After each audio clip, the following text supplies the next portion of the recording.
Watch me turn this into this.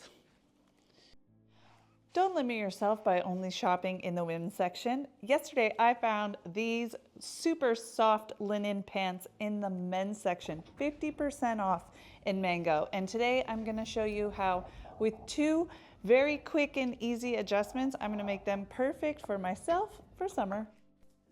So there are three things I want to address in these pants: the size of the waist, the bagginess of the crotch, and the length of the hem. First, let's start with the waistband, which has elastic running through the back. My plan is to open up the waistband, pull out the elastic, and cut off a piece of it. But as I start seam ripping the back of the waistband, I realize that the seam that holds the waistband in place actually catches the elastic as well. This is a tiny bit annoying because it means that I have to open up a bigger portion of the back of the waistband, but my seam ripper is gliding through these stitches and it is not new and I make tons of mistakes. So my only conclusion is that the manufacturers use a pretty cheap thread to stitch these together. Nonetheless, I am very impressed with the number of closures these pants have. So in addition to the elastic band, which by itself would have been plenty to hold these pants up, there's also two buttons, a zipper, and a drawstring. Like a drawstring. What are they trying to keep inside these pants? I don't know.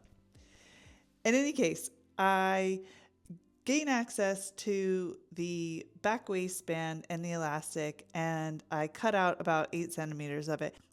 And I sew it back together using a method that I saw recently on YouTube, where you put the two ends together, not overlapping, with a piece of fabric underneath, and then sew a zigzag stitch across the joint.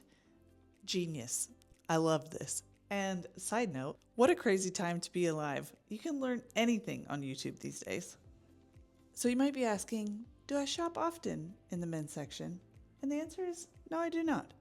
However, I might start. I was initially in the shop looking for a pair of women's trousers, but found that all of the white or cream colored trousers were made of a fabric that was more or less completely transparent.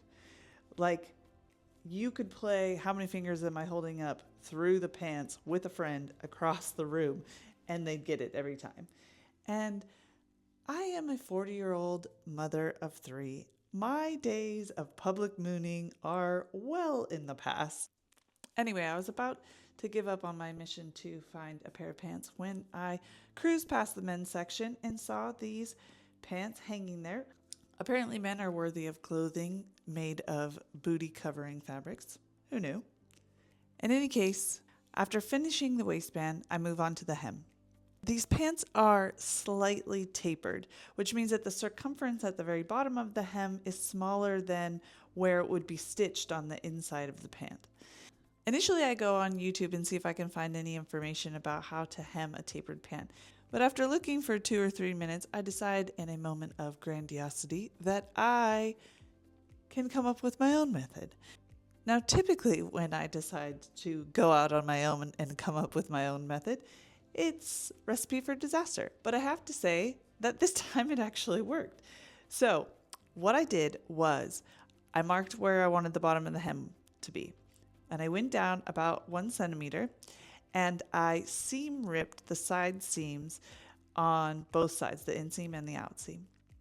And this essentially relieved the tension in the seam allowance and allowed the seam allowance at the bottom to kind of open up a bit more so that when I folded it under, I could lay it flat against the pant fabric so that it didn't create that puckering that typically happens when you try to fold under a pair of tapered pants. The other thing I said I wanted to address in the pant was the bagginess of the crotch, which I'm actually addressing already by wearing the pants high-waisted. So in doing that, I kind of bring the crotch depth up and it fits beautifully. So that's it. Here's the final look. I hope you liked this video. If you did, like and subscribe, and I'll see you next time.